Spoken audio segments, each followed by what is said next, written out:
So basically, with Man U at the moment, it seems like classic stuff where no deals yet. We seem to have this thing where we just try and sign one player at a time. You've been noticing that. Yeah. So obviously, our big move is Frenkie De Jong, and I feel like I declared this ages ago that this is going to happen, and it still has not.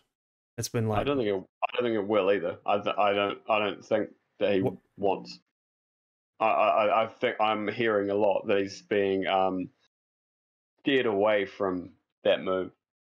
Well, the latest I've heard is because I watched a show called The United Stand with Mark Goldbridge. Yep. Um, Yeah. yeah, and that they find quite a lot of really good information that seems to usually be true, and the De Jong deal is going to happen. It's just the price is they're still debating on it, and because Barcelona had the massive financial troubles, but then they sold like a large chunk of their what do you call it, like like they sold like percentages of their franchise and stuff like that to make money. Jesus. And yeah, so they've made up most of it, but if they want to make any signings, they still need outgoings. And when you consider that Barcelona have signed Frank Kessie on a free, and they still have Pedri, Busquets, and now Gavi, who they're about to offer a massive contract. De Jong is kind of he may not even be the first choice anymore, and he's not homegrown. So I think Yeah. it makes a lot of sense for him to go. There are reasons why he might go, but Well, the latest I've heard is he is coming around to it. We're gonna table another bid this week with an improved offer, and it may be the one that's accepted. A transfer like this, because he's on 400,000 a week at Barcelona, and yeah. it's a little bit. Is he gonna take a pay cut to join Man U? Surely they're not gonna pay him that. No, yeah, they are. That's insane. That's the only way he'll get that wage. If he is gonna stay at Barcelona, he will probably have to take a pay cut. So yeah, either way, De Jong is looking like it's still looking like it's going to happen, but it's going to take ages.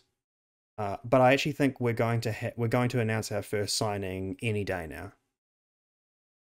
Who is it likely to be? I believe it's going to be Christian Eriksen. Interesting.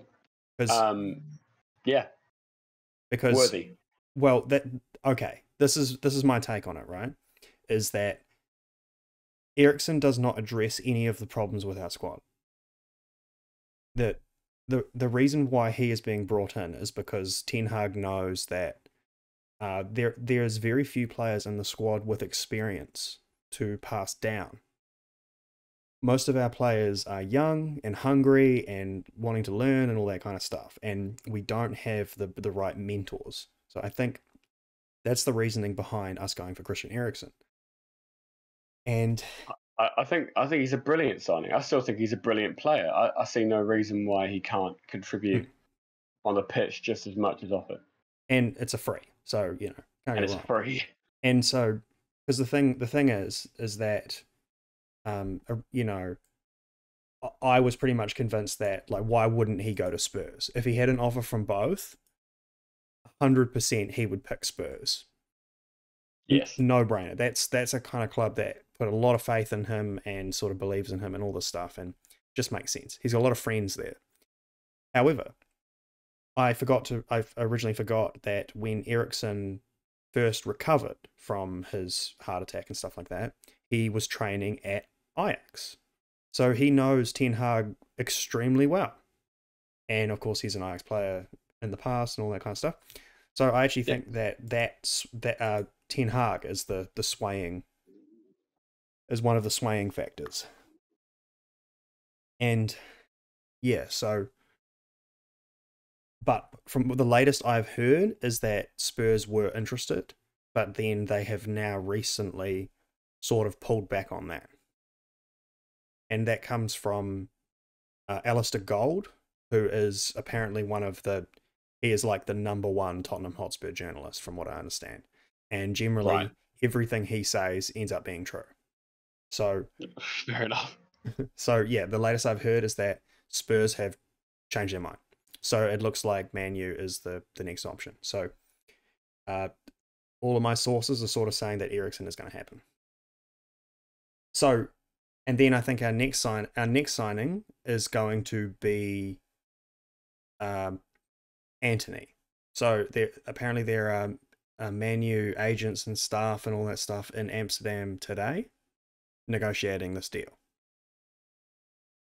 However, I mean, you know, we're also in for this other guy, Jurien Timber, and now also Timber's a sort of a defender, right? Like Yeah. centre back, left back. Right back, centre back, or Right back. or right back. But he's only really played centre back. Okay, so this is the yeah. Well, anyway, so Antony totally would take that. Good player, left-footed right winger, which is something we are definitely missing.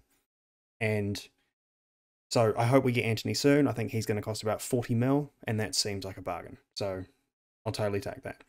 But then the Timber thing, the other player is Lisandro Martinez, who is the other centre back at Ajax. Yep. So recently, Louis van Gaal has been a massive douchebag and seems like he's sabotaged the Timber deal. Timber was completely keen to come to Man U and play with Ten Hag and all that stuff, but then Louis van Gaal, who's a piece of shit, basically told him like, "Oh look, if you go to Man U and you don't play that much, I'm not going to select you for the World Cup." It's a completely reasonable thing to say. Well, it's not reasonable when he picks Nathan Acker, who never plays for Manchester City, and he still makes a squad. Like I think it's real. Yeah, that is hypocritical, I suppose. But the other part is that I actually think if Timber came, he would play. I mean, he's definitely going to be selected ahead of Lindelof and Bailly and all these guys, and he can also play right back.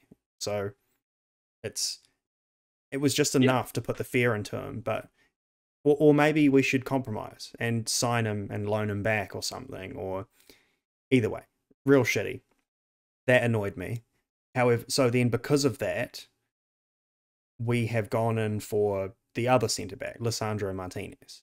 And I actually think that we're sort of only doing that to put pressure on Timber. So like, you know, it's like if you don't go now, you'll you know, your teammate's going to get your opportunity. Yeah, maybe, but Martinez is a highly rated centre back as well, you know. Yep. And man, I did actually have a highlight video that we could have watched for him, but don't worry about that.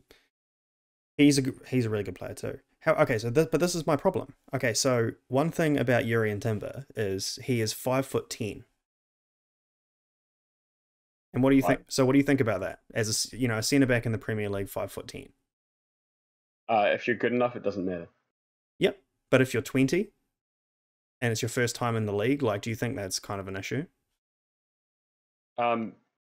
Possibly, but if you're good enough, you will shine above that. Well, so yeah, United will hopefully be playing. It may leave them, you know, short, so to speak, when it comes to set pieces against set piecey teams. Or maybe he'll end up playing right back a whole lot, and it won't matter. Yeah. Okay. So, and yeah, largely agree. I think that's okay. It's manageable, and his jumping is very good. He actually has to train. He trains it constantly to kind of make up for that, and yeah. So the thing is, Martinez is even shorter. He's actually 5'9". Well, so like look, it's just weird. I'm not the only defender to win World Player of the Year in my memory is Fabio Cannavaro. who's 5'9". Yep. And I know that neither of these players are Fabio Cannavaro yet. But why not? Yeah. There's if you believe in them to overcome that, then you should sign them. If Jurien Timber is going to be mainly playing right back, then I don't see it as a problem. Yeah. Well, that's the thing, is Martinez has also played left back and also defensive midfield. And I think if we sign him as a defensive midfielder, that would be perfect, because one of his best attributes is his long passes, and he picks passes from centre back and sets up goals and versatility. Versatility is something you need in your squad. You need some players who just play striker or just play left back, but you also need some players who can go, oh, he can step into the midfield, he can step into the defence, he can maybe play fullback. You need some of those guys. There's no reason that either of those players wouldn't be a success. And the height thing only matters if they're not good enough. He's only 30 mil, Martinez, so I don't know. That could be a good deal. I'm open to it. It's just not. There are issues. It's not perfect, and yeah, I don't know. Our transfer business has been weird. Yeah, see, that's kind of what I was touching on before. It's like if you're Man United, like if you take my view, and not everyone will, but if you take my view that the fee doesn't matter if the player is the right player. So if Darwin Núñez is the right player in 5 years' time, then spending 80 mil on him now doesn't matter. Yeah, that's true. If like Van Dijk has been worth every penny, so spending 75 mil in hindsight is worth it. Alisson, the same. In hindsight, flipping worth it. Yes. Okay, well, I agree. Okay, I agree with that. But the thing is, I actually think for Man United, that's exactly the opposite policy we should go for. We need, at the moment, during the rebuild, we need to buy players that we will add value to. Because if you pay 85 mil for Darwin Núñez because he's going to become this player, it doesn't mean that you're going to sell him for a profit. You're just paying that fee early. Agree. Instead, we need to pay low and increase the value of players. So, yeah, while I agree, I just don't think it's the correct strategy for Man U at the moment. Okay. Yes. Yep. So that sort of covers all our signings that we're looking at the moment. Now, there's one more thing I wanted to talk about on Man U, and well, it's actually not Man U anymore, but it's about Paul Pogba. Have you? Yeah, Pogba back. Have you heard of any about his antics lately? Oh, is it? Oh my God. Well, basically, it's assured us that we made the right decision in letting Paul Pogba go. He's basically just been a total retard lately. So Pogba just had his documentary come out called The Pogumentary or whatever. And essentially for one, there was the scene in there of him talking to like Mino Raiola, and they're talking about the contract that United offered him. And it was like, 400k per week or something absolutely ridiculous. And basically he just says like, why does Man U insult me like this? And he like just complains. It's like, this basically just shows they don't believe in me, and like complains about this insane fucking contract that we'd offered him and all this stuff. And he basically says like it's an insult. And then he rejects it, so we don't offer him another one. And then a year later, he leaves on a free. And since then, he has also said, he pretty much said that, I want to make Man U regret not offering me a better contract sooner. So that's why he's going to go. So is it just the wage that he's talking about when it comes to this? Yeah, I mean, I would say so. That's a big part of it.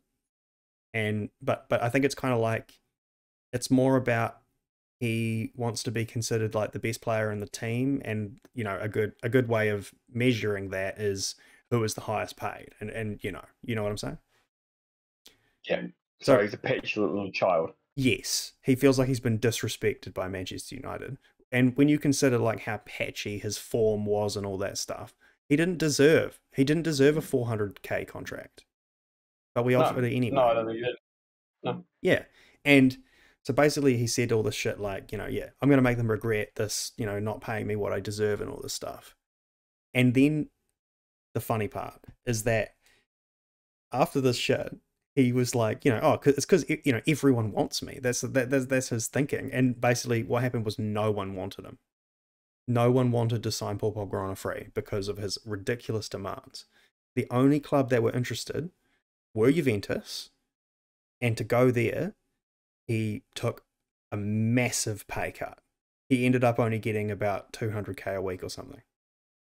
Wow. So after all that, yeah. So I find that really funny.